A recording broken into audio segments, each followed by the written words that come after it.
वंदना करें, अपनी अपनी कुल देवी को प्रणाम करें। हमने शैलपुत्री को प्रणाम किया, ब्रह्मचारिणी को प्रणाम किया, अलग अलग सब एक एक दिन अलग अलग देवी। कल हमने कुष्मांडा को प्रणाम किया, आज हम स्कंद माता को प्रणाम करेंगे जो सिंहासन पर विराजमान रहती है। सिंह का आसन है जिनका। भगवान कार्तिक की माता है स्कंद माता। अलग अलग देवी के 9 रूपों की हम वंदना करते हैं। ये चैत्री नवरात्रि चलती है इसीलिए, क्योंकि चैत्री नवरात्रि में विशेष प्रकार से देवी उपासक, शक्ति उपासक माता की उपासना करते हैं। हमारे गुजरातियों के लिए कि आसो नवरात्रि तो झूमने की नवरात्रि होती, रास गरबे की नवरात्रि होती है, लेकिन बहुत सारे देवी उपासकों के लिए ये चैत्री नवरात्रि की महिमा अधिक है। इसलिए आइए स्कंद माता को प्रणाम करते हुए हम थोड़ी बात माता भवानी के बारे में जो शिव महापुराण अंतर्गत है मैं कहने का प्रयास करूंगा। सिंहासन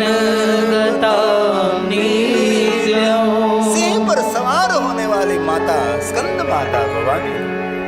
और बहुत दिल से एक बात कहता हूँ, अब राम जी की उपासना करे, कृष्ण जी की उपासना करे, कोई भी देव की उपासना करे, लेकिन देवों की उपासना के साथ देवी की उपासना बहुत आवश्यक है। अब देवताओं की उपासना करते हैं, लेकिन देवताओं की उपासना तब पूर्ण होगी इनमें सब देवी की उपासना करें, क्योंकि हमारी सनातनी परंपरा शिव और शक्ति की उपासना की परंपरा है। हम शिव जी को लिंग स्वरूप में पूजा करते हैं और माता भवानी को पीठ स्वरूप में पूजा करते हैं। शिवलिंग साक्षात भगवान शिव का स्वरूप है और पीठ वो साक्षात जगदम्बा का स्वरूप है। इसीलिए भगवान शिव पिता और माँ भवानी हमारी पार्वती हमारी माँ है। इसलिए विशेष प्रकार से मैं थोड़ी थोड़ी बात कथा के प्रारंभ में माता भवानी के बारे में कहने का प्रयास करता हूँ। आज स्कंद माता को हम प्रणाम कर रहे हैं। सिंहासन गतां नित्यं पद्माश्रित करद्वया शुभदास्तु सदा देवी स्कंद माता यशस्विनी स्कंद माता यशस्विनी। यश और कीर्ति देने वाली और मनुष्य मात्र का शुभ और मंगल करने वाली माता स्कंद का हम प्रणाम करते हैं, जो कार्तिकी की माता है। तो आइए हम नव दुर्गा को भी याद करें, शैलपुत्री को प्रणाम करें, ब्रह्मचारिणी को प्रणाम करें, चंद्रघंटा को प्रणाम करें और कुष्मांडा को प्रणाम करते हुए हम स्कंद माता को प्रणाम करेंगे।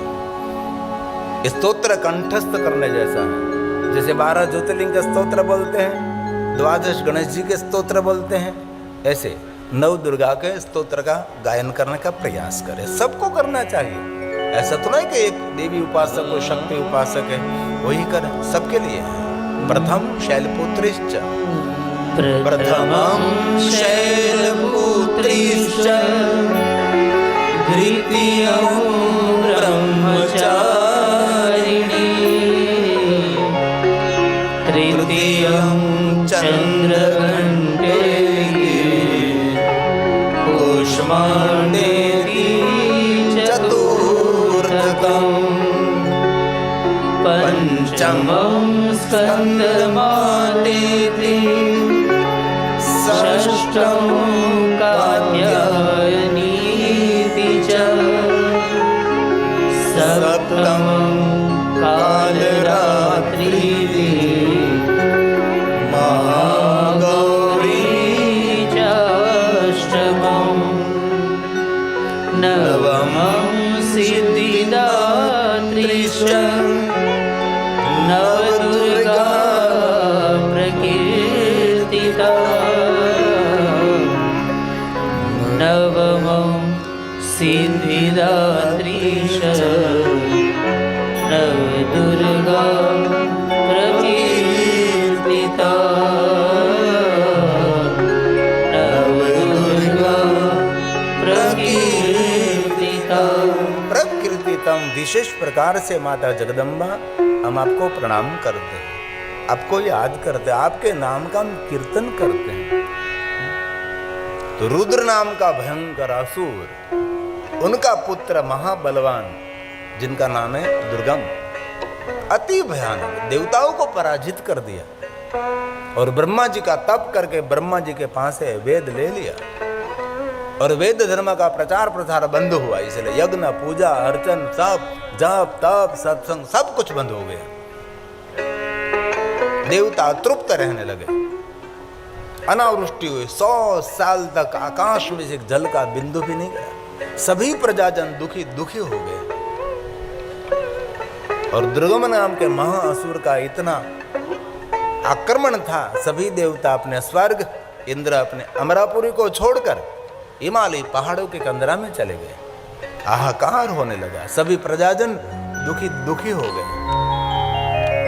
सभी देवताओं ने मिलकर माता जगदम्बा भवानी माता पार्वती की उपासना की और माता पार्वती ने हजारों नेत्रों के साथ देवताओं के समक्ष मां पार्वती प्रकट हुई। हजारों अगणित नेत्रों के साथ माता पार्वती ने देवताओं का दुख देखकर रुदन किया। 9 दिन तक मां रोती रही, पूरी धरा मां के आंसुओं से तृप्त हो गई।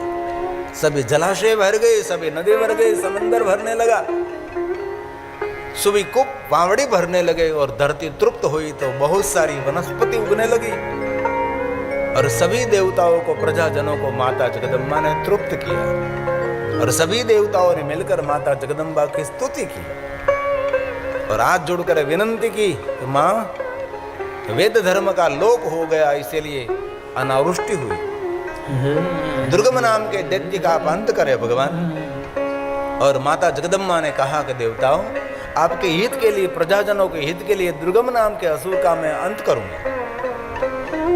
और माता भवानी के अंग में से अगणित विद्याएं प्रकट हुई,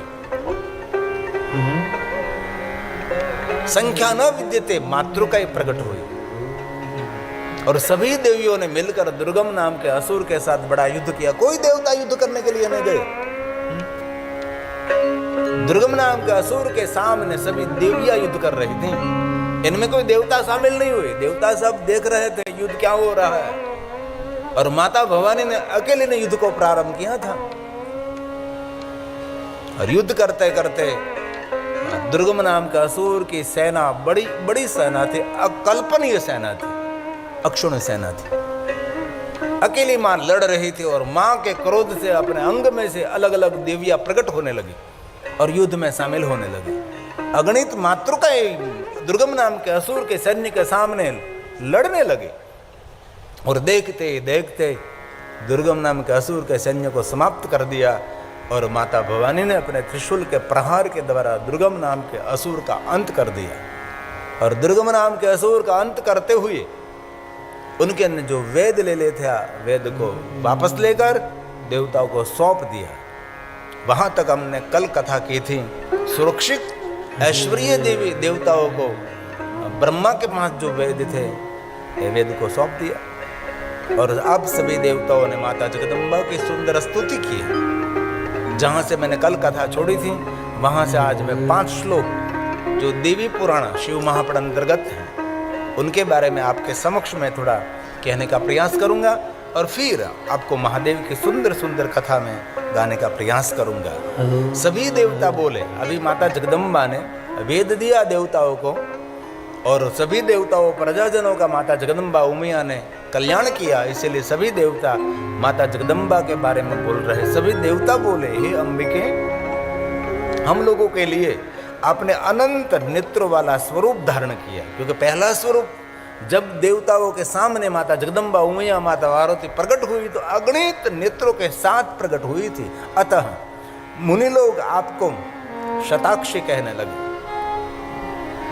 अगणित नेत्रों धारण करने वाली माता जिनका नाम है शताक्षी देवी, उनकी भी एक साधना रहती है। शताक्षी देवी की विशेष प्रकार से उपासना रहती है। मैं तो बहुत कम शब्दों में बहुत अल्पीकरण करके आपके समक्ष में कहने का प्रयास करता हूँ, लेकिन आप विस्तृत जो है तो बहुत सारी देवियों की कथा है। शताक्षी के नाम ने सभी ऋषि मुनियों ने आपका आराधन किया। माँ भवानी अगणित नेत्रों वाले होने के कारण आपका नाम शताक्षरा है। और ये सभी देवताओं ने मिलकर इस श्लोक का गायन किया है और भगवान महर्षि वेदव्यास की रचना है, देवताओं ने गाया, इसीलिए देववाणी है। मैं आपके समक्ष गाने का प्रयास करता हूँ। अस्मदर्थं त्वया रूपं देवताओं ने कहा अनन्ताक्षीमयं अनंत नेत्रों धारण किया माँ आपने, इसलिए देवताओं को आपने शताक्षी कहा है। मुनयः कीर्तिष्यन्ते शताक्षीं त्वां तोऽम्बिके। हे माँ अंबिका, शताक्षीं त्वां तोऽम्बिके। इसलिए माँ अंबिका आपको ऋषि मुनि देवता शताक्षी कहते हैं। और एक दूसरी बात सुंदर कहा, आपने अपनी देह से उत्पन्न शाकों द्वारा बहुत सारे शाक उत्पन्न किए और प्रजा को तृप्त किया माँ। लोगों का भरण पोषण माँ आपने शाक से किया, इसलिए अतः आपका नाम शाकंभरी पड़ा। एक देवी का नाम है शाकंभरी। बहुत सारी देवी के द्वारा शाक प्रकट हुए, जिनको सब्जी कहते हैं हम लोग। शाक भाजी मूल कंद प्रकट हुए और सभी देवताओं सभी प्रजाजनों का पोषण किया, इसलिए माँ है जगदम्बा अंबिके शाकंभरी के नाम से आप विख्यात हुई। माता भवानी का नाम है ना शाकंभरी देवी। बहुत सारी देवियों का वर्णन है। विशंभरी देवी पूरे विश्व का भरण पोषण करने वाले देवी विशंभरी, विष्णु को विशंभर कहते हैं। और विशंभर नाम से विष्णु भगवान को कोई पुकारते हैं तो भगवान स्वयं शिव जी उसके दुख का हरण करते हैं। कोई भगवान विष्णु को कहे हे विष्णु हे विशंभर, विशंभर विष्णु भगवान का नाम है। शंकर जी को तो कहते हैं विशंभर, लेकिन विशेष करके महादेव ने विष्णु को कहा विष्णु मैं आपको इतना सामर्थ्य प्रदान करता हूं कि पूरे विश्व का भरण पोषण करते रहोगे, इसलिए विष्णु सभी लोग आपको विशंभर कहेंगे। और सुनिए श्री विष्णु, जो आपको विशंभर नाम से कोई पुकारता रहेगा, महादेव ने कहा सर्व पाप हरम परम, उसके पाप और दुख का मैं हरण करूंगा। तो माता जगदम्बा का नाम है विशंभरी। और यहाँ शाकों के द्वारा प्रजाजनों का भरण पोषण किया, इसलिए ऋषि मुनियों ने उनको शाकंभरी कहा है।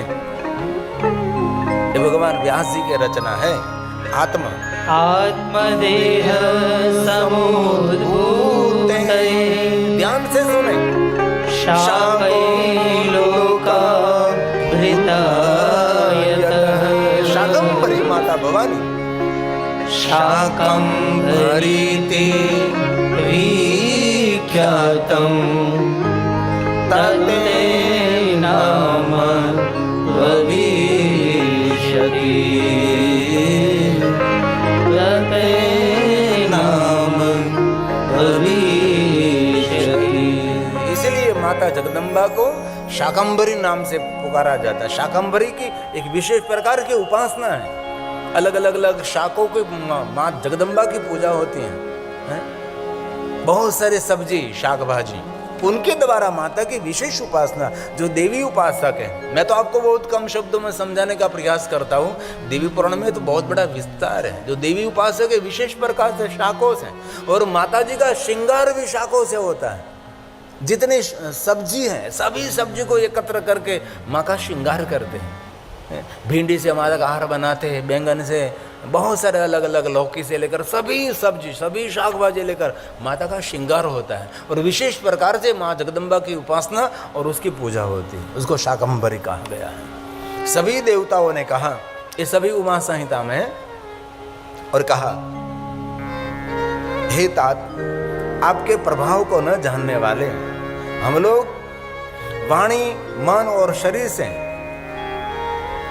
माँ आपको अप्राप्य रहे। सूर्य चंद्रमा एवं अग्नि रूपी 3 नेत्रों वाली हे माँ, आपकी स्तुति कौन कर सके, आपकी महिमा कौन गा सके। जो कि भवानी को भी 3 नेत्र हैं, त्रिनेत्रधारी, भाल में भी चंद्र है। जैसे भगवान शिव जी का रूप है ऐसे शिवानी का रूप है।